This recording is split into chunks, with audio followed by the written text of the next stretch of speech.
Vamos a seguir hablando sobre el libro de Apocalipsis, que esto es un libro, es el libro que más ha traído al mundo religioso el título La Gran Ramera. O sea, para la iglesia ser llamada La Gran Ramera, uno de los mejores libros que ha sido usado ha sido este. Y quisiera llamarles la atención, por ejemplo, en Apocalipsis, el mensaje a las 7 iglesias. Vamos a buscar Apocalipsis en los capítulos primeros de este libro. Por ejemplo, en el capítulo 2, para entender por qué.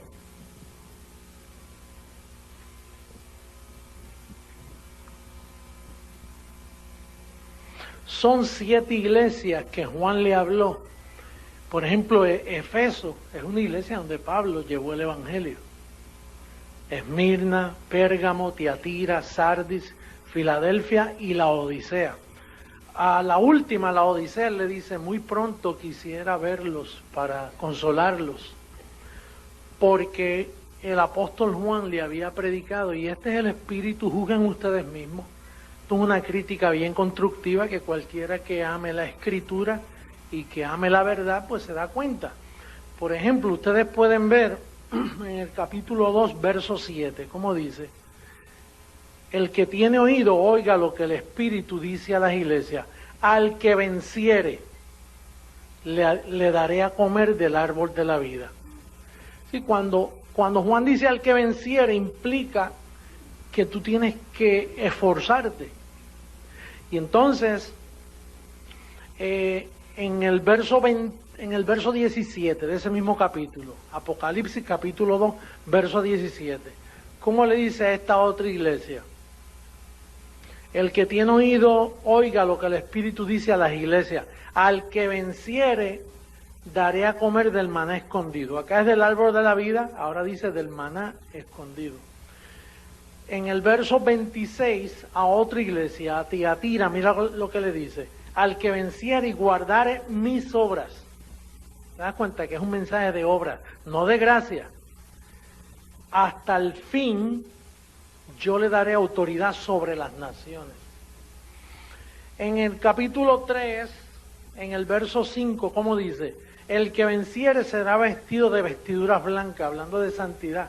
Y la santidad es un acto de gracia. Y no borraré su nombre del libro de la vida. Por eso es que hay muchos predicadores que dicen: mira, van a borrar tu nombre. De aquí es que lo sacan. Dice el verso 12 a Filadelfia, ¿qué le dice en el verso 12? Al que venciere yo lo haré columna en el templo de mi Dios, y nunca más saldrá de allí.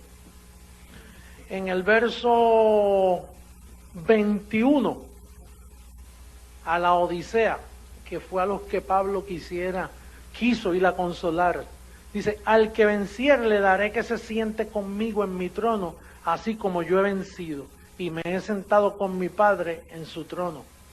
Esto es un libro que cuando tú lees eso, el resto del mensaje, hermano, hay que pagar un precio aquí. Si no vence, no te vistas que no vale. Aquí el mensaje, hermano, tenemos que hacer algo para vencer. Tenemos que tener buenas obras. Ese es el espíritu. O sea, recuerda cuando Pablo dice: si recibís otro espíritu, ese es el espíritu, un espíritu de obras. Ahora, yo quisiera mostrarles bíblicamente cómo escribe el apóstol de la gracia en cuanto a la parte que tú tienes que hacer. Si tú tienes que vencer o ya vencieron por ti. Vamos a ver rapidito, vamos a ver a segunda carta a los Corintios, verso 14. Segunda carta a los Corintios, verso 14. Capítulo 2, verso 14.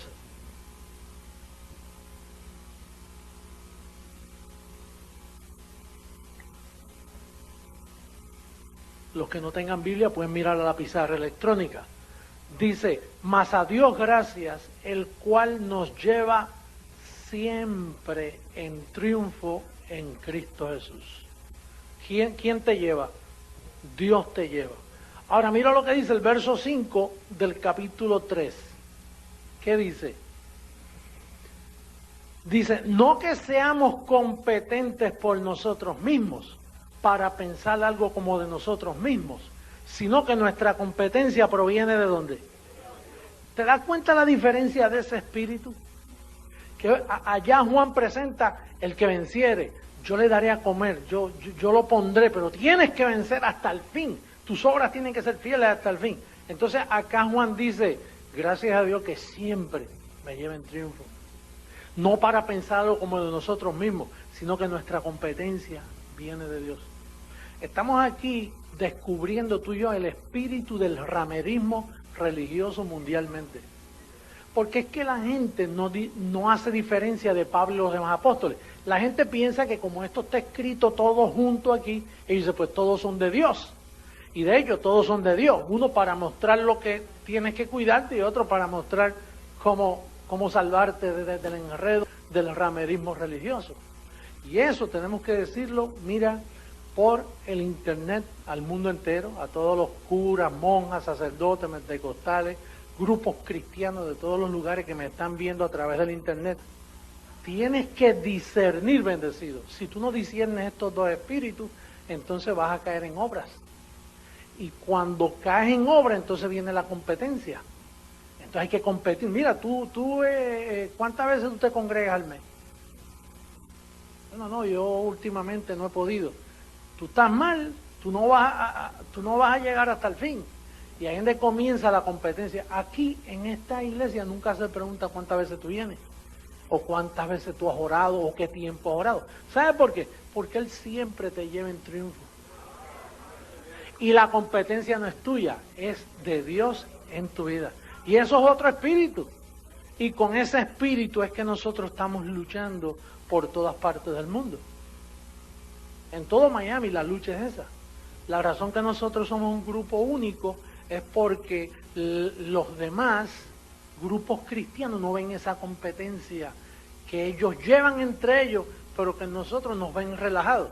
A nosotros decir bendecido, dice, pues, ¿cómo que bendecido? ¿Qué? Que ya tú estás bendecido. No, y con toda bendición. Pero ¿qué tú has hecho para eso? No, yo no he hecho nada, a mí me los regalaron gratuitamente.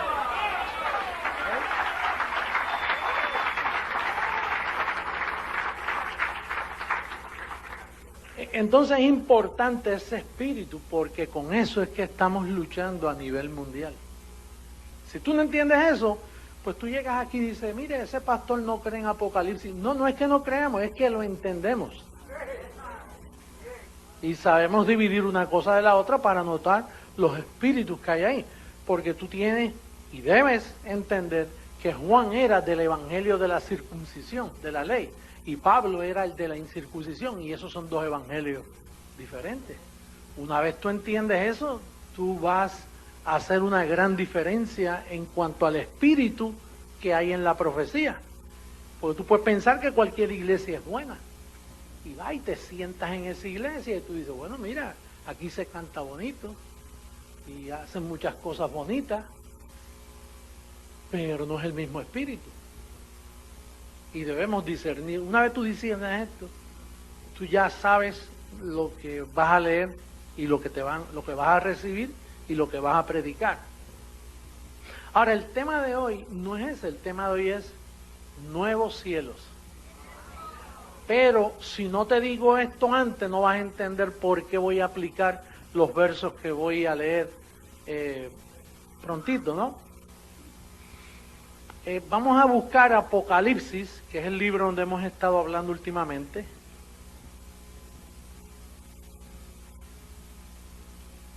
Imagínate los escritos que hay sobre Apocalipsis, todo seminario, doctores en teología por todas partes del mundo escriben de este libro, pero no saben de este espíritu que yo les hablé anteriormente.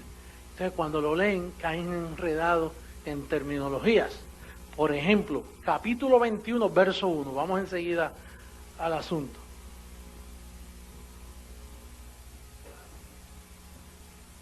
Dice, vi un cielo nuevo y una tierra nueva, porque el primer cielo y la primera tierra pasaron, y el mar ya no existía más. Fíjate, ahí dice que vi un cielo nuevo y una tierra nueva. Entonces, de momento tú dices, bueno, yo no veo ningún cielo. Este es el mismo cielo que siempre ha existido, esta es la misma tierra que siempre ha existido. Pero nosotros no estamos hablando aquí en términos carnales, estamos hablando en términos espirituales. Por ejemplo, si tú buscas a Colosenses capítulo 1, verso 20, tú vas a ver lo que 2000 años atrás le pasó al cielo y a la tierra. Vamos a buscarlo, Colosenses 1, 20. Pero mantén Apocalipsis abierto para que entiendas el espíritu de la profecía. Porque hay gente que está esperando que suceda esto actualmente. Dice, estoy esperando los cielos nuevos y la tierra nueva, donde hay calles de oro. Y ellos esperan ver oro de este que está aquí, así. Y el mar de cristal. Ellos esperan que el agua se convierta en cristal. Y está hablando de la excelencia de lo que es este pacto. Para mí, yo camino en calles de oro, aunque sean de cemento y con huecos.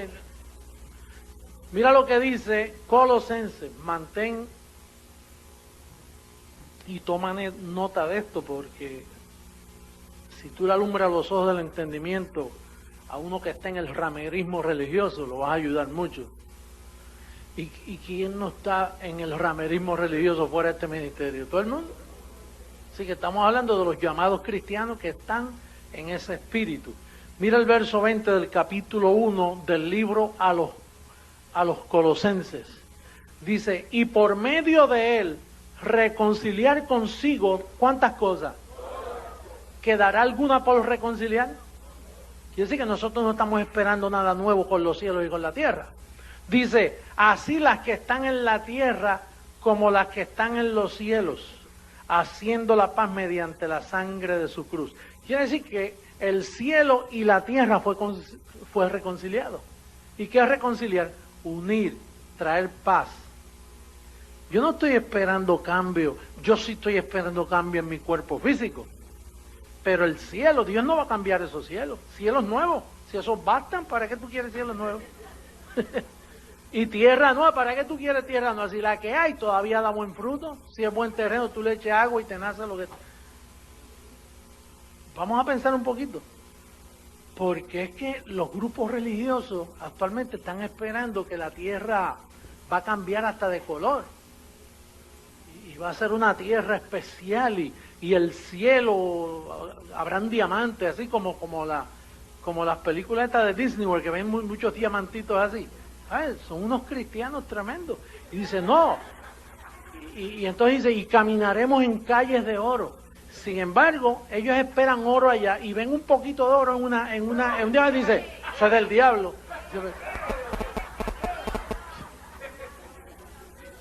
Dice, mire, tenga cuidado que las prendas, los lujos, eso es del diablo. Dice, entonces, si eso es del diablo, ¿para qué tú esperas caminar en calle de oro y en mar de cristal?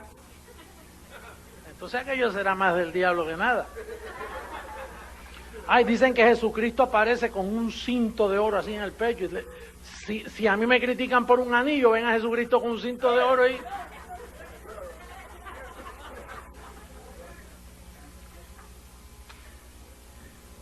Bueno, Hebreos capítulo 9, verso 26 te dice que hubo un cambio. Que cuando yo leo cielos, leo también siglos. Hebreos capítulo 9. Oye, ahora el llorar y el crujir de dientes está ahora por el internet. Hay gente crujiendo los dientes. Este apóstata, mira cómo se burla de la palabra, le está añadiendo. Y yo no la añado, yo lo que hago es abriendo, para que sea claro. 9:26. De otra manera le hubiera sido necesario padecer muchas veces desde el principio del mundo, pero ahora, 2000 años atrás, en la consumación de los siglos. Quiere decir que los siglos fueron consumados. Los cielos, todo lo que implica la parte espiritual, todo eso fue consumado. Ya estamos en los cielos nuevos y la nueva tierra. Juan la predicó para el futuro y la iglesia la está esperando ahora, cuando eso ya pasó hace 2000 años. Noticia bien vieja. Y otros versos más, pero para avanzar, porque el tiempo avanza tanto, vamos ahora a Apocalipsis 21, el verso 2. Y yo, Juan, vi la santa ciudad. ¿La qué? Tú sabes que no es la ciudad de Jerusalén actual, porque allí no hay nada santa. Yo lo que hay son balas, explosiones, crímenes, pero él dice que vio la santa ciudad, la nueva Jerusalén, descender del cielo de Dios, dispuesta como una esposa ataviada para su marido. Está hablando de la iglesia, ¿verdad que sí? Ahora, ¿dónde Pablo habla de eso, que eso ya ocurrió? Él dice que la vio venir, dice que la vio, que bajaba, pero entonces, ¿qué dice Efesios capítulo 5? Mira cómo dice Efesios capítulo 5, verso 25. En sí lo que él vio fue el casamiento de Cristo con la iglesia, hablando espiritualmente. No es que viene una ciudad como Star Wars, o sea, que de momento tú ves bajando así, y va, porque la gente piensa, la gente son unos artistas pensando.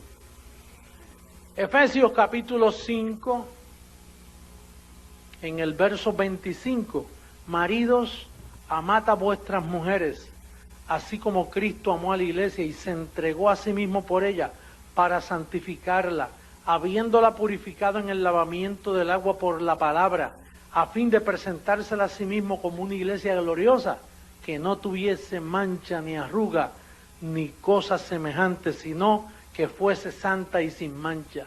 Eso fue lo que Juan vio. La Nueva Jerusalén.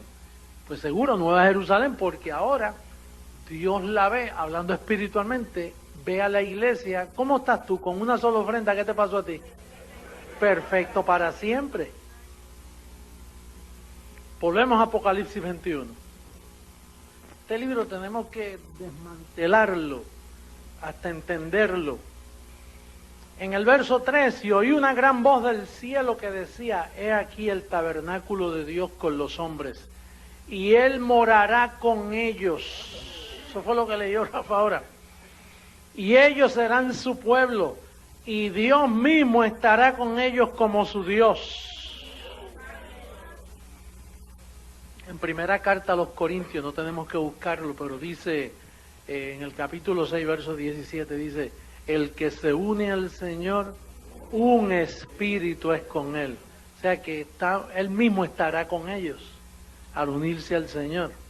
Pero Él lo presenta como algo que venía.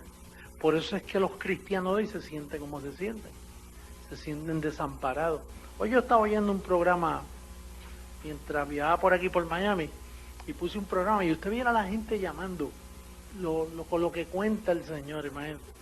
Las que a mí oré por mí, que en esta mañana por poco he hecho todo a perder, porque es que me sentía tan mal. ¿Sí? En una mañana ya iba a echar todo a perder. Sentí que se me fue el espíritu.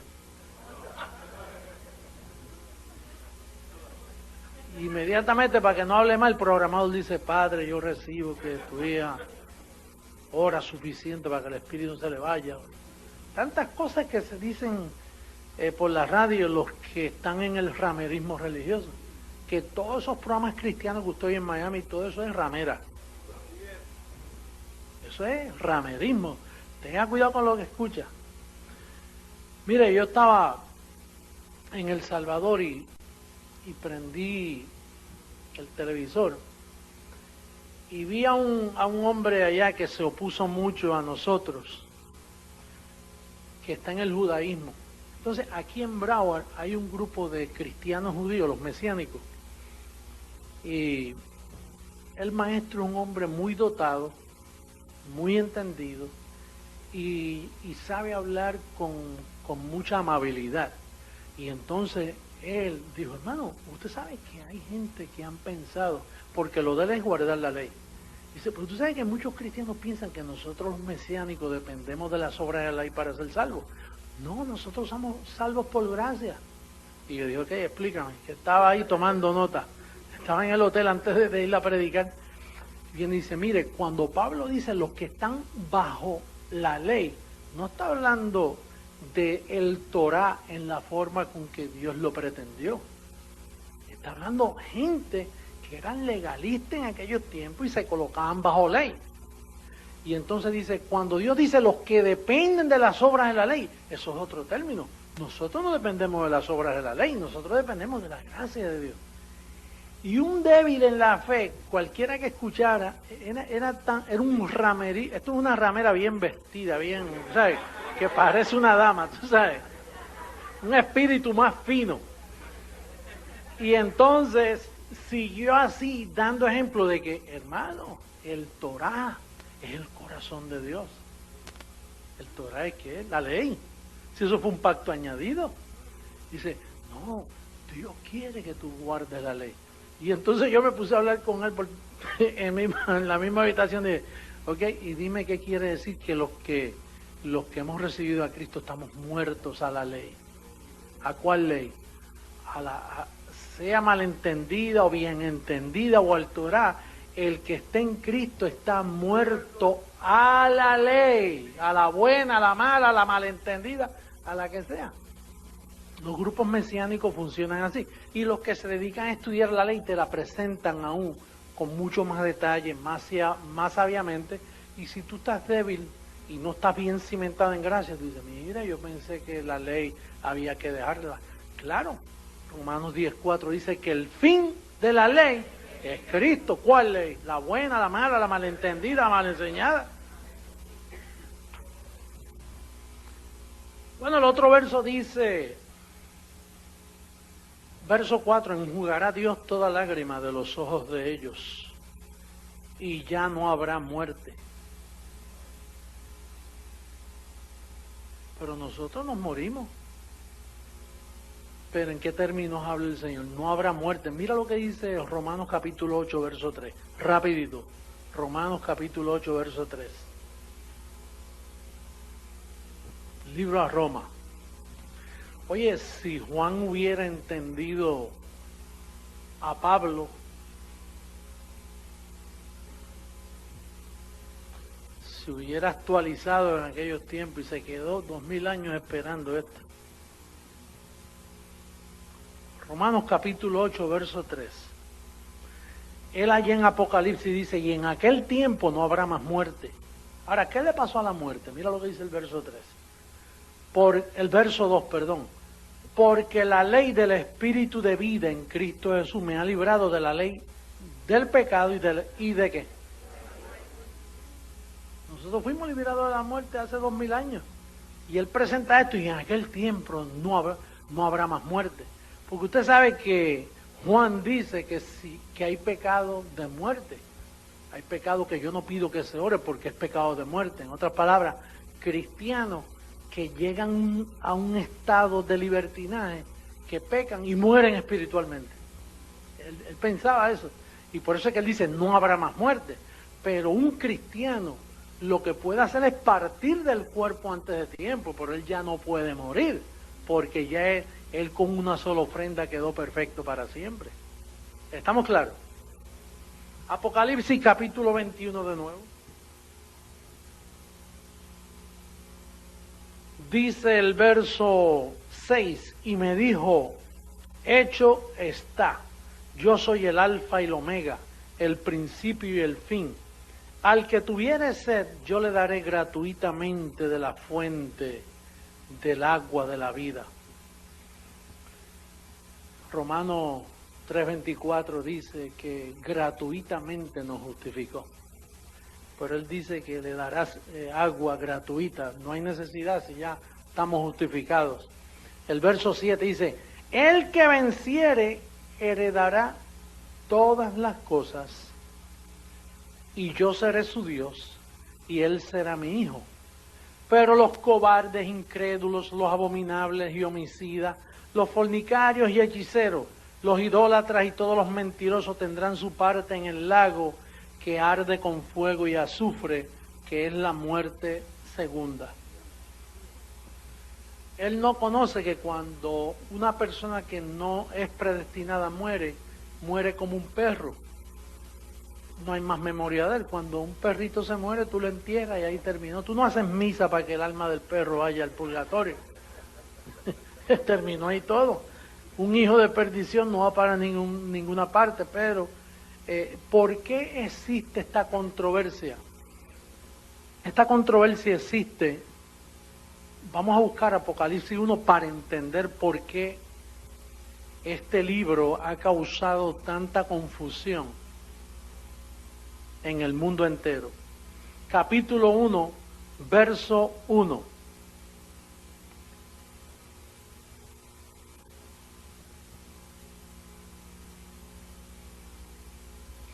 La revelación de Jesucristo que Dios le dio para manifestar a su siervo las cosas que deben suceder pronto. Y la declaró enviándola por medio de ¿qué? A su siervo, ¿quién? En otras palabras, aquí dice que Jesucristo habló con Juan, pero no habló personalmente con él, sino que envió un ángel. Ahora, a Pablo él no le envió un ángel, a Pablo se le presentó. Y le habló y le dio las palabras inefables y le dio la revelación. Ahora, fíjate lo que dice Pablo después que él escribe el evangelio, lo que sucede si un ángel se te aparece con un evangelio diferente. Gálatas 1, verso 8. Gálatas, y con eso terminamos.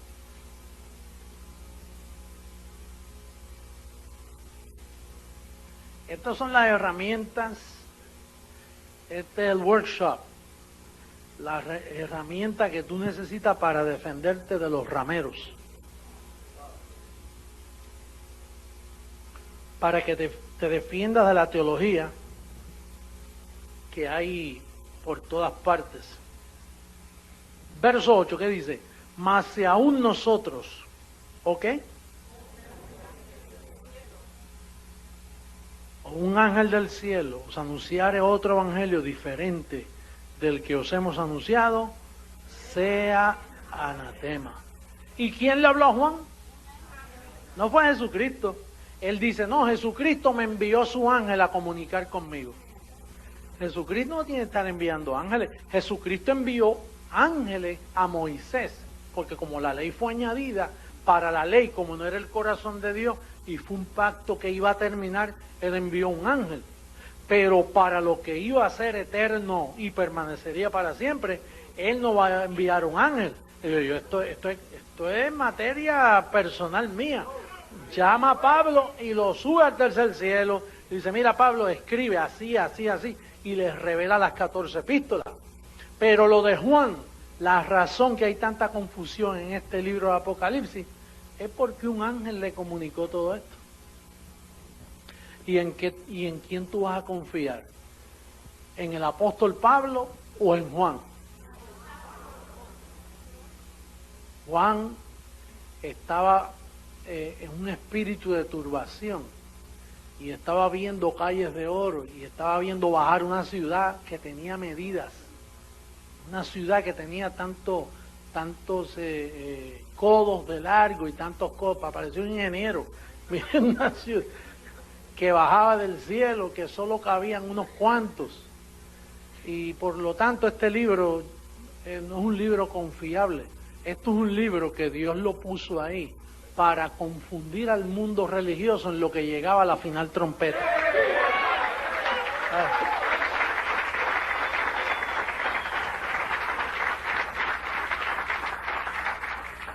Y esto es un libro que en 2000 años nadie pudo interpretar. Nadie. Porque para interpretar ese libro había que comprender la sabiduría paulina. Ahora, con la sabiduría paulina, tú puedes interpretar cualquier tema que no tenga concordancia con gracia, inmediatamente tú lo descubres. Dices, ¿por qué estos últimos libros, como el de Santiago, el de Pedro, por ejemplo, dice que la fe es un don? Y cuando a ti se te da un don, tú lo tienes, es un don regalado. Pero Pedro, sin embargo, dice, hermano, añadid ustedes a vuestra fe, tienen que añadirle ustedes. ¿Y quién eres tú para añadirle? ¿Qué le vas a añadir tú? Carne, experiencias personales religiosas. Así que una vez más, doy prueba de mi apostolado y sujeto esta enseñanza a todos ustedes de que estas cosas son verdad y no se dejen engañar. Vamos a pedirle a los músicos que pasen, vamos a estar en pie todos. No se deje engañar de las cosas que vienen contra nosotros, porque contra nosotros van a venir muchas acusaciones y situaciones. Apóstol, usted no tiene que enviar a ningún espía a mirar si los pastores están calcando o los obispos están calcando, porque tan pronto en este ministerio alguien se sale, los mismos miembros dicen: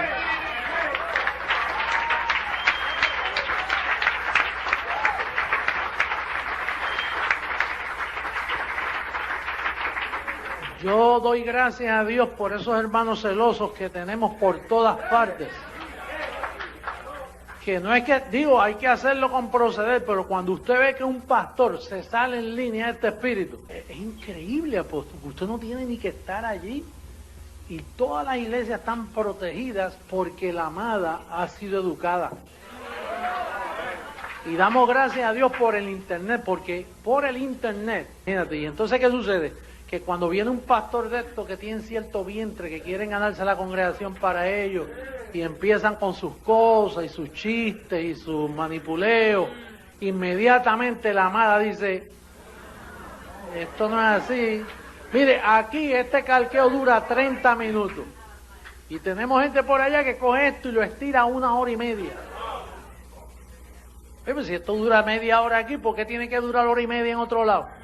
Es que le quieren añadir ellos mismos. Pero ¿qué pasa? Que tarde o temprano lo que siembra cosechan. Así que todas nuestras congregaciones mundialmente, por eso es que esto es un gobierno poderoso, porque todas las congregaciones mundialmente están protegidas por la amada.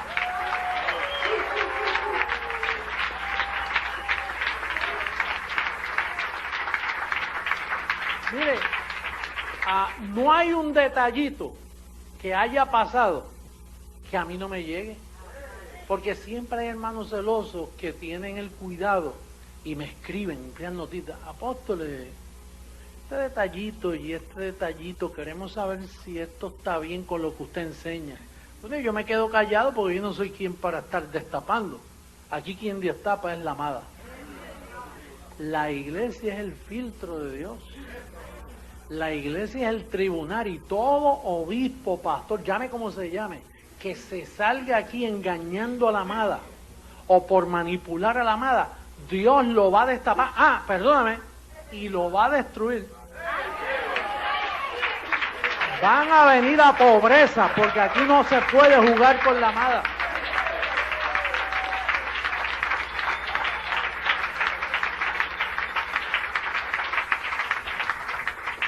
Y hago esta mención porque ya ha pasado tantos años para escuchar de gente que uno ha amado tanto. Y gente que uno, oye, le ha dado la confianza. ¿Tú sabes lo que significa este púlpito? Cuando a un hombre se le da la honra de pararse aquí para hablar con lo que Dios más amó, por el quien derramó sangre, y que venga a hablar pamplinas aquí, y chistes y boberías y cosas que no cortan, que no edifican a la iglesia. Si aquí se habla media hora de un tema y se explica una cosa, ¿por qué usted tiene que cambiarlo? ¿Que usted cree más inteligente? Mire, cualquiera es más inteligente que yo, pero no es mi inteligencia, es la competencia que viene de Dios. Es lo que estamos siguiendo. Bendecido.